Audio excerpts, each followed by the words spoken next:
안녕하세요, 구독자 여러분.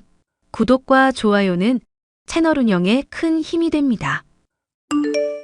인생을 살다 보면 너무나 뻔뻔한 데다 무책임하기까지 한 사람을 만나게 될 때가 있습니다. 제 전 시어머니도 그러한 사람이었죠. 저의 전 시어머니는 돈이 최고인 줄로만 알고 사람을 무시해대다가 주위 사람을 다 떠나게 만든 막장스러운 인간성을 가지고 있었는데요. 그런 전 시어머니에게 제대로 복수해준 일에 대해 얘기를 해보려 해요. 어머님, 아버님이 새벽에 갑자기 발작이 오셔서 그이랑 같이 응급실에 모셨거든요. 아주버님이랑 형님도 오셨는데 어머님도 와서 한번 보셔야 할 것 같아서요. 친구분들 만날 때 연락하는 거 싫어하시는 건 알지만 상황이 급박해서요. 네가 시아비 모시는 걸 얼마나 못하면 멀쩡하던 사람이 발작 때문에 쓰러지고 난리니? 집에서 하루 종일 있는 애가 수발을 얼마나 못 들어야 이런 문제가 생기냔 말이다. 기껏 친구들이랑 여행 왔는데 너 때문에 기분 더러워지는 소식을 들어야겠어? 나까지 쓰러져야 속이 후련하니? 어머님, 무슨 말씀을 그렇게 하세요. 그이가 출장 간 바람에 저 혼자 아버님 응급실에 모셨어요. 침대며 의자 하나 없는 자리에서 저 혼자 지키고 있는 중이고요. 거기에 의사랑 간호사는 없다니 말을 해도 항상 이렇게 오버를 하니까 짜증이 나는구나. 그리고 발작 일어났으면 응급실 가는 게 당연하지. 그게 생색을 낼 일이냐? 네가 정말 나까지 쓰러지는 걸 바라나 보구나. 그런 생각 한 적 없는데요. 주민이 사업 망해서 너랑 나랑 같이 지낸 지도 6개월이 다 되어 간다. 매일 보는데도 너 정말로 정 안 드는 얼굴인 거 알고 있니? 눈빛은 표독스럽지, 웃는 건 가식적이지, 마음에 드는 게 하나도 없어. 제가 어떻게 해야 어머님 마음에 들 수 있을까요? 너는 그냥 내 눈앞에서 사라져주는 게 최선이다. 애당초 결혼 반대했을 때부터 그러게 조용히 꺼져주면 얼마나 좋았니. 주민이랑 주민 아비가 사람 좋은 거 이용해서 어떻게든 이 집안 며느리로 들어온 거 생각하면 지금도 이가 갈려. 저 좋다고 말씀하신 적도 있으셨잖아요. 얼마 전에도 아버님이랑 그이 있는 자리에서 그렇게 말씀하셨잖아요. 아버님이 있으실 때는 좋다, 이쁘다 하시다가 왜 자꾸 이렇게 말을 바꾸세요? 내가 주민이랑 주민 아비 생각하면 어지간하면 참고 싶어. 그런데 널 보면 그게 안 되는 걸 어떡하겠니? 사돈 양반들이나 너나 교사라고 해봐야 얼마 되지도 않는 월급쟁이나 다름없잖니. 재수 없어서 주민이 사업 망하게 할 거면 재기하게 돈이라도 보태야 할 거 아냐. 그이 사업 망한 게 제 탓이라고 말씀하시는 거예요? 결혼 전에 반대하시면서 궁합까지 봐놓고서 왜 이러시는데요? 내가 아무리 봐도 궁합이 영 아닌 것 같아서 더 용한 곳에서 봤다. 그랬더니 너랑 주민이가 아주 상극이랬어, 이거사. 자꾸 이러시니까 저 너무 힘들어요. 말도 안 되는 걸로 자꾸 트집만 잡으시고. 내가 네 꼴 보기 싫어하면서도 한편으로 아주 합가 잘 시켰다. 생각하는 이유가 뭔 줄 아니?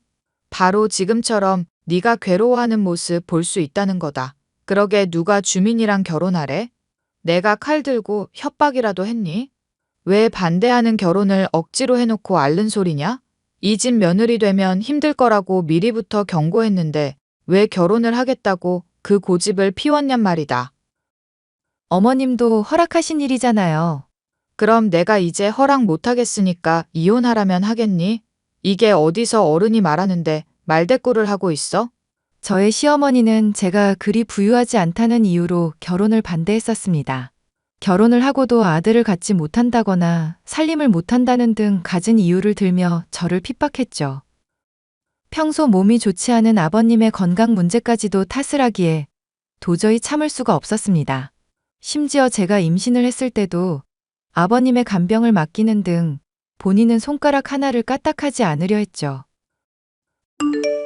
임신인 거 알고 선생일 휴직하게 됐다며. 너 이제 앞으로 집안일은 손 하나 까딱하지 마라. 어머님, 제가 어떻게 그래요? 그래도 거둘 수 있는 건 거둘게요. 사람 말은 끝까지 들어야지. 나한테 혼나고 싶으면 손 하나 까딱하지 말란 거였다. 휴직을 하게 됐다고 놀 생각하지 말고 주민 애비 간병에 집안일 더 열심히 해야 한다. 알겠니? 임신 핑계로 나태한 꼴 보이면 네 시애미가 얼마나 무서운 사람인지 확실히 깨닫게 해줄 거다. 일할 때보다는 덜 나오긴 하지만 그래도 육아 휴직이라서 급여는 계속 나오고 있는데요. 교사 월급이라고 해봐야 얼마나 한다고 집에서 놀 생각부터 하고 있어? 주민이 사업 망하게 해서 네가 입힌 피해는 생각 안 하니? 그거 만회하려면 하루 24시간 내내 일해도 모자랄 판인데 참아주고 있는 거다. 이 집안에 일어나는 불행은 다 제 잘못이라고 점쟁이가 말하던가요? 어머님이 아버님 내버려 두고 친구분들이랑 놀러만 다니니까 문제가 생긴다고는 안 하고요. 나도 당장 아픈 사람이라 너한테 간병을 받아야 하는 입장이다. 놀러 다니는 게 아니라 산책 삼아 친구들이랑 돌아다니면서 운동하고 건강관리하는 거고. 그럼 앞으로도 계속 이렇게 하시겠다는 거네요? 저는 그럼 더 참을 수 없어요. 분가하고 말지. 몸 아픈 시아비 버리고 분가하겠다는 꼬락서니를 보니 네 그릇을 알만하구나. 교사 집안이라고 그나마 조금 있는 인성을 이쁘게 봐주려고 했는데 그것까지 아주 바닥이야. 저랑 그이 말고 아주버님이랑 형님한테 부탁을 하지 그러세요? 사업 잘 나가시고 돈도 잘 버시니 간병인 쓰는 것쯤이야 어려울 일도 아니잖아요. 사업 잘 나가는 큰애한테 아픈 사람이나 돌보면서 괜히 심기상하라 이거니? 선생이라는 애가 그렇게 생각이 짧아서 어디다 쓰겠나 싶구나. 한 바구니에 계란 다 담는 거 아니라는 말 들어는 봤을 거다. 큰애한테 괜히 악영향 미쳐서 이 집안까지 다 망해야 네 속이 시원하겠어? 시어머니의 핍박 때문에 스트레스가 이만저만이 아니었지만 저나 남편이나 경제적인 상황이 좋지 않아 당장은 분가를 하기가 어려운 상황이었습니다. 시부모님이나 아주버님의 도움이 없는 상황에서 남편은 사업을 복구하기 위해 부단히도 애를 썼죠. 건강을 돌보지 않고 무리한다 싶던 남편은 어느 날 제게 청천벽력 같은 소리를 늘어놓았습니다. 당신 엄마 때문에 많이 힘들지? 어머님 때문에 지금 힘드냐고 물었어? 난생 처음 탈모라는 걸 겪어봤으면 말 다 한 거 아냐? 엄마도 우리 아끼니까 말이 좀 세게 나가시는 걸 거야. 본성은 아마 착한 사람일 거라 생각해. 제발 정신 좀 차려 당신. 어머님이 당신을 사랑한다면 왜 당신 사업 휘청거릴 때 안 도와주셨는데? 그야 나 도와주다가 다 같이 망해버리면 안 되니까 그런 거지. 아주버님이 자금 좀 보태달라고 급하다고 하실 때 도와드리다가 그렇게 된 건 기억 못하고?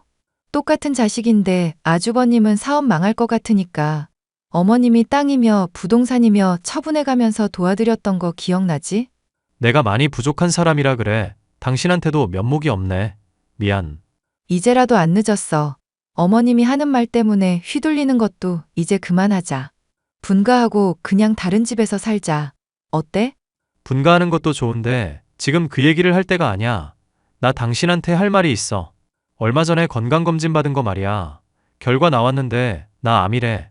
그것도 췌장암. 췌장암이라니 그게 무슨 소리야?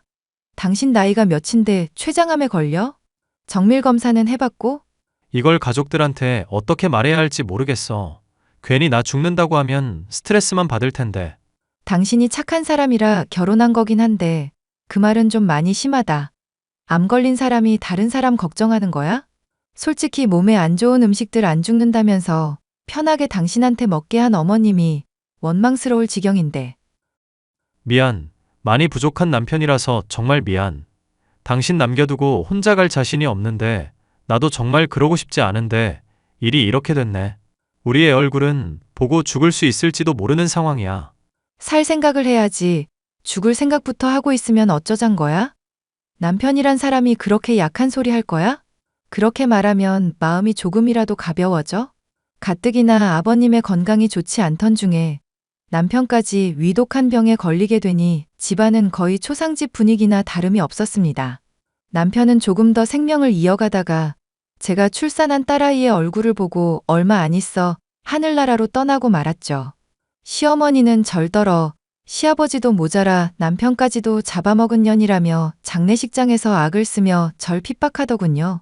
당연히 장례식 이후 제 딸아이에 대한 시선이며 태도 역시도 곱지 않았죠.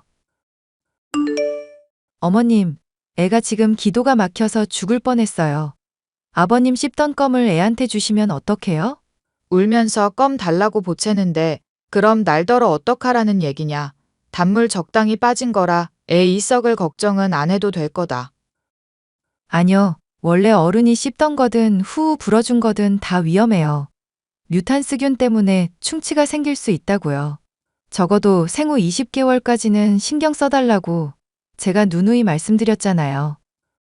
뮤탄스가 나발이고 간에 이빨 관리야 제대로 하면 되는 거지. 그게 뭐 대수라고 그러냐. 내가 키운 애가 그래도 둘이나 되는데 네 훈수나 듣게 생겼어? 왜 사람 먹는 거 가지고 까탈스럽게 굴고 난리냐. 제가 이래봬도 선생이에요. 애들 키우는 것과 관련해서 어머님보다야 많이 아는 분야도 있어요. 그래, 꼴의 선생이랍시고 애들 좀 머리에 먹물 넣는 법은 알겠지. 그런데 보아하니 예절 교육은 전혀 안 되겠구나. 어디 시어미가 말을 하는데 꼬박꼬박 말대꾸질이냐? 말대꾸하는 게 아니라 제가 부탁을 드린 내용에 대해서 좀 지켜달라는 거죠. 그이 췌장암으로 죽은 것도 건강관리가 안 돼서 그런 건 아시죠?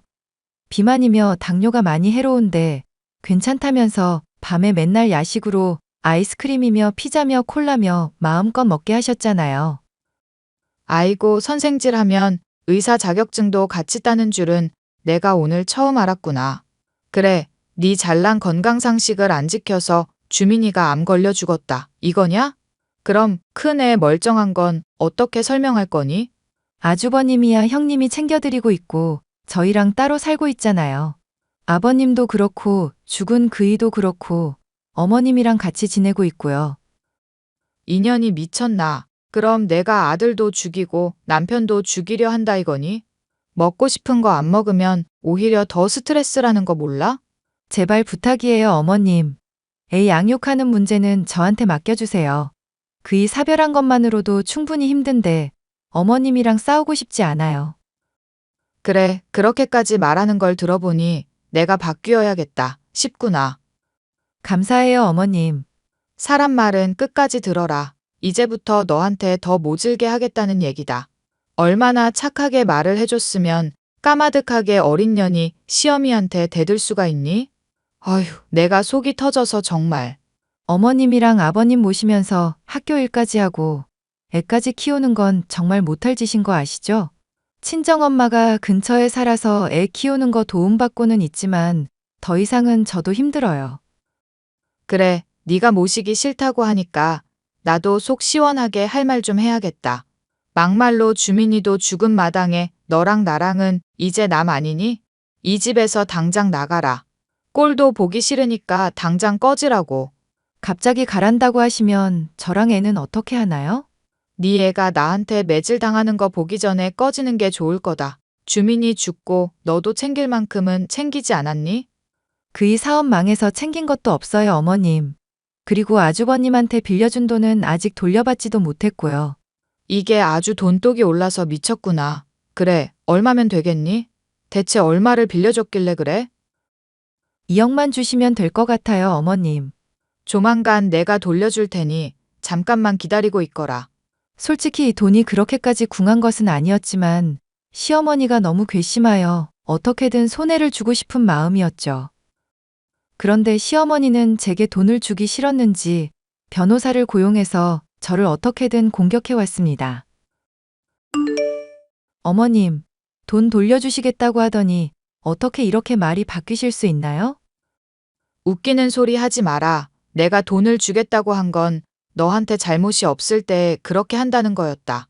당장 네가 손녀랍시고 데려온 애부터가 이미 우리 주민이 딸이 아닌데 어떻게 이억이니 뭐니 하는 소리를 할 수가 있니?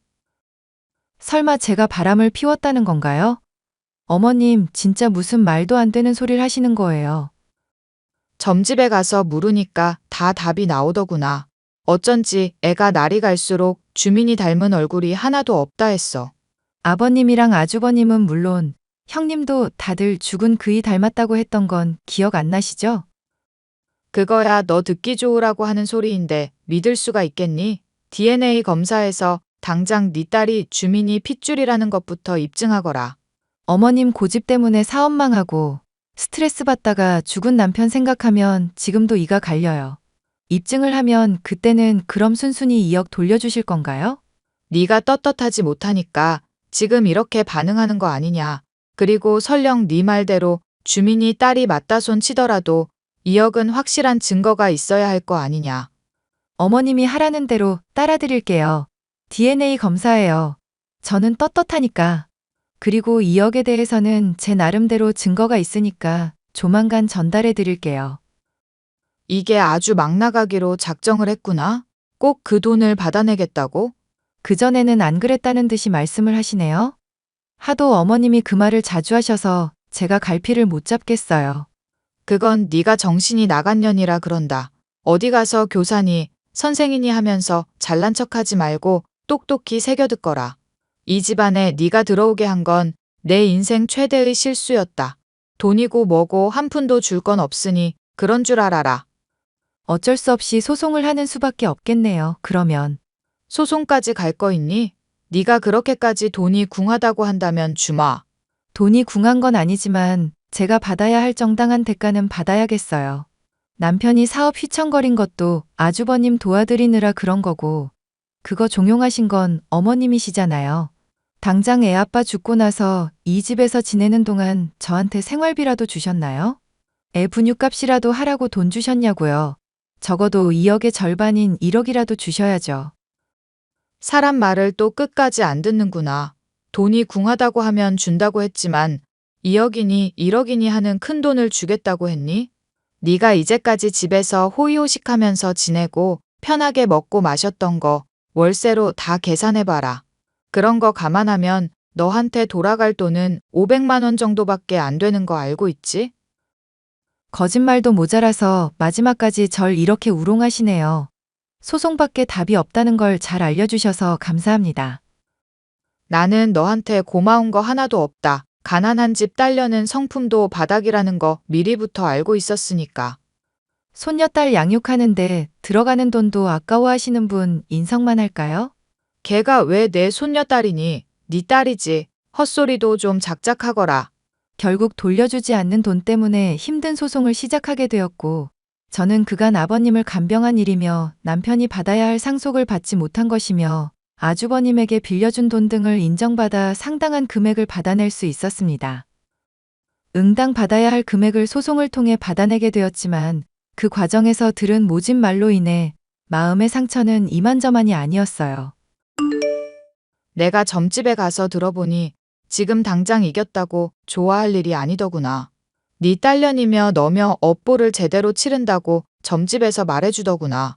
절 미워하시는 이유가 정말로 그 일을 죽게 만든 게 제 탓이라 생각하시는 건가 보네요. 그렇게 미신을 믿으시는 이유가 뭔지 전 정말 이해가 안 가요. 내가 너 처음 봤을 때부터 기운이 우리 집안이랑 영 안 맞다고 느꼈다. 확인을 해보니 모래지옥에 빨려 들어가면서 주변 사람들까지도 죄다 붙잡아 끌어당기는 사주라더구나. 에라, 이 역병 같은 년. 아버님 건강은 좀 어떠세요? 어머님 혼자서 돌보는 거 쉽지 않을 텐데 형님한테 부탁하시죠. 이제 와서 착한 척 가증 떠는 거 보니 아주 기가 막히는구나. 네가 그런다고 한 푼이라도 더 떨어질 줄 아는 거니? 그렇게 걱정이 되면 소송을 애당초 걸지를 말았어야지. 말씀드렸다시피 저는 그동안 헌신한 대가를 받은 것뿐이에요. 이제 앞으로 딸아이도 키워야 하는데 아무것도 없이는 힘들잖아요. 네 딸년도 너랑 마찬가지로 업보를 받을 거다. 지 어미가 남편이며 시합이며 잡아먹은 년인데 걔는 멀쩡하겠니? 보나마나 차에 치이든지 머리에 이상이 생기든지 할 거니까 두고 보거라. 저주를 퍼부으시네요 아주. 제발 어머님 정신 차리라고 저도 빌게요. 점집에 돈 쓰면서 이상한 소리 듣지 마시고 제발 지금이라도 정신 차리세요. 나중에 웃는 게 누구일지 두고 보자꾸나. 이 역병 같은 년, 인생 그렇게 사는 거 아니다. 노망이 났나 싶을 정도로 저주를 퍼붓던 전 시어머니. 딸아이가 중학교에 입학할 때까지도 매일같이 제가 일하는 근무지에 찾아와 자신의 아들이 억울하게 죽었다고 시위를 벌이는 등 저를 괴롭히기 위해 온갖 수를 다 쓰는 사람이었습니다. 대체 저한테 이렇게까지 하시는 이유가 뭐예요? 하늘이 너한테 벌을 안 내리니 별 수가 있겠니? 아무리 그래도 명색이 한때나마 시아버지였는데 장례식에도 찾아오지 않은 년을 용서할 수 있겠냔 말이다. 위독해지셨을 때 병문안 갔더니 어딜 찾아오냐면서 물통 집어던지셨던 건 잊으셨어요? 내가 너였으면 그 물통 맞고서 무슨 짓이냐고 소리칠 게 아니라 무릎 꿇고 죄를 빌었을 거다. 죄를 지었으면 대가를 받는 게 인지상정인데 그 간단한 이치를 왜 모르니? 저는 지은 죄 없고 이제 어머님, 아니, 당신한테 제가 휘둘리고 핍박당해야 할 이유도 없어요. 이제 어머님이라고 부르지도 않겠단 말이냐? 병실에서 이혼한 지가 언제인데 어머님이라고 부르냐면서 기겁하시고 폭언 퍼부으면서 머리채 쥐어뜯던 분이 누구셨죠? 그때 형님이랑 아주버님이 안 말리셨으면 어머님 폭력으로 신고했을 거예요. 협박질이나 하는 인성으로 잘도 애들 가르치겠구나. 너한테 가르침 받을 애들이 불쌍해서라도 앞으로 꾸준히 그 학교에 찾아가 줘야겠다. 네가 어떤 년인지 실체를 똑똑히 밝혀야 문제가 없지. 업무 방해죄로 신고하는 수가 있어요, 어머님. 저는 분명히 경고를 드렸어요. 그래? 그럼 내가 업무 방해는 안 되는 선에서 네가 어떤 년인지 잘 소문을 내줘야겠구나. 끊임없이 이어지는 핍박 때문에 시달렸던 저는 정신병에 걸릴 지경이었습니다. 딸아이를 돌보는 문제를 친정엄마에게 많이 도움받고 있던 상황이라 선생을 그만둬야 하나 고민도 되던 시점이라 그냥 일을 때려치우게 되었죠. 전 시어머니에게 더 시달리기 싫어 가족들과 아예 먼 곳으로 이사까지 가버리게 되었던 저는 지인의 소개로 만난 남자 약사와 결혼까지 하게 되었습니다. 동서, 이렇게 불쑥 연락을 하게 돼서 미안. 어머님 때문에 너무 힘든데 하소연할 사람이 동서밖에 안 떠올라서 연락했어.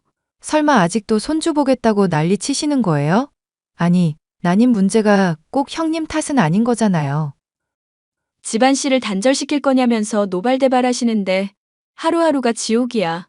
동서는 어떻게 이런 어머님이랑 한 집에서 살고 지냈던 거야? 맘 같아선 놓친네. 그냥 병이라도 걸려서 확 죽어버렸으면 좋겠다 싶어. 아주버님이랑 분가해서 지내시는 걸로 알고 있는데 지금은 같이 지내시나 봐요? 그이 사업이 잘 안 풀리는 바람에 합가야 한참 오래전부터 했지. 처음엔 동서랑 나랑 비교하면서 맨날 나 칭찬하더니 이제는 내가 무슨 철천지 원수인 것처럼 대하시니 너무 힘들어. 자식 못 낳는 게 동서 말 맞다나 내 잘못만은 아닌데 아예 귀를 닫고 듣질 않으시니 죽겠어 정말. 정 자식이 필요하면 입양을 하시는 것도 하나의 방법 아닐까요? 안 그래도 그 얘기 꺼내봤는데 미쳤냐면서 그릇이 날아오더라. 참, 동서 카톡 프로필 사진들 봤는데 동서 딸 민영이가 서울대 입학한 것 같더라고. 너무 축하해. 애 교육을 어쩜 그렇게 잘 시켰어? 나중에 나도 애 갖게 되면 동서가 비법 좀 알려주라. 제가 잘 시켰다기보다는 애가 공부에 흥미를 가진 덕분이죠. 비법이랄 게 뭐 별거 있나요? 손녀가 서울대 갔다고 하면 어머님이 참 좋아하시겠다. 우리가 이렇게 갈라지긴 했어도 고향도 같고 공통점이 참 많았잖아. 나중에 여유될 때 어머니 안주 삼아 술 한잔 같이 하기라도 하자. 저야 나쁘지 않죠. 시간 되실 때 얘기해 주세요. 저의 전 손윗동서는 저와 고향도 같았던지라 서로 통하는 게 많았고 어머님과의 싸움에서 제 편을 많이 들어줬던 사람이었죠. 그래서 몇 년에 한 번씩 안부 정도는 주고받으며 교류를 해오고 있었는데요. 그런 전 손윗동서에게 딸아이가 서울대 간 얘기를 하면 반드시 전 시어머니가 절 찾아올 거라 생각하고 있었습니다. 아니나 다를까 전 시어머니는 제게 그간의 잘못을 사과하고 싶다면서 카페에서 만나자고 요청을 해오더군요. 사과를 한다는 말을 믿지는 않았지만 저는 그간 당한 걸 갚아줄 요량으로 그 요청에 응했습니다. 나다. 네 옛 시어머니. 너랑 길게 얘기하기 싫으니 단도직입적으로 본론만 말을 하마. 사과하고 싶다고 하시더니 표정 보니까 딱히 그럴 마음은 없으신가 보네요. 너무 거짓말을 편하게 하시는 거 아닌가요? 듣자 하니 내 기특한 손녀가 서울대 갔다고? 형님한테 들으신 것 같은데 왜 그걸 또 묻고 그러세요? 제 입으로 들으면 가짜인 게 진짜가 되기라도 하나요? 싹수 없는 말투는 여전하다만 꼴의 교사랍시고 애 교육은 잘 시킨 모양이구나. 그간 내 새끼 키우느라 고생했다. 여기 가방에 1억 담아놓은 거 줄 테니 양육 포기 각서 쓰거라. 아이고, 어머님. 1억이나 주신다고요? 너무 감사합니다. 너 돈이 많이 궁했니? 이런 이야기가 쉽게 풀리겠구나. 라고 할 줄 알았어요, 어머님. 사람 말은 끝까지 들으라고 하시던 분이 왜 본인은 못 그러시는지 모르겠네요. 너 지금 어른을 놀리는 거냐? 내가 그래도 네 시험이다, 시험이. 연 끊은 지가 언젠데 시험이 타령이야, 이 할망구가. 댁 같은 인성 파탄자는 10억을 준다고 해도 우리 딸 절대로 못 맡겨. 점집에서 그 딸 당장이라도 안 맡기면 큰 화를 입는다고 했다. 내 말 안 듣고 횡액 입기 싫으면 얼마든지 네 맘대로 하거라. 웃기고 있네. 그 잘난 점집에서 손녀가 서울대 간다는 건 말을 안 해줬나 봐? 내 말 안 들으면 네 딸년이 대학 편하게 다니게 내버려 둘 줄 아니? 미쳐가지고 감히 어른을 할망구니 뭐니 하고 있어. 보나마나 애 혼자서 기르느라 피똥 싸고 있으려니 어디서 가짜는 자존심이나 세우겠다고 말이야. 형님이 나 재혼한 얘기는 안 해줬나 보네? 전 남편이야 댁 말에 기죽어서 살았지만 지금 남편은 댁한테 사정 봐줄 사람 아니거든? 이게 정신을 못 차리고 감히. 전 시어머니는 분을 참지 못하고 제게 돈이 든 가방을 휘둘러 오더군요. 저는 머리를 얻어맞긴 했지만 많은 세월이 지났던지라 어린아이가 휘두르는 것만도 못한 위력이었습니다. 정당방위도 성립될 테니 잘됐다 싶었던 저는 가방을 빼앗아 전 시어머니의 얼굴에 냅다 휘둘렀죠. 어구구 소리를 내며 쓰러지더니 몸을 파들파들 떨며 사람 살리라고 악을 써대는 꼴을 보니 한심해서 더 때릴 생각도 들지 않았죠. 이후로 전 시어머니는 제 분을 못 이기고 알아눕게 되어 날마다 절 원망하고 있다는 소식을 전 손윗동서를 통해 들을 수 있었는데요. 전 손윗동서는 제발 이대로 그냥 놓친 내가 죽어버렸으면 좋겠다고 말할 정도이니 쌓은 업보가 정말 만만치가 않은 상황입니다. 오랫동안 절 괴롭혔던 사람인지라 저는 통쾌할 뿐이네요. 사연 끝까지 들어주셔서 감사합니다.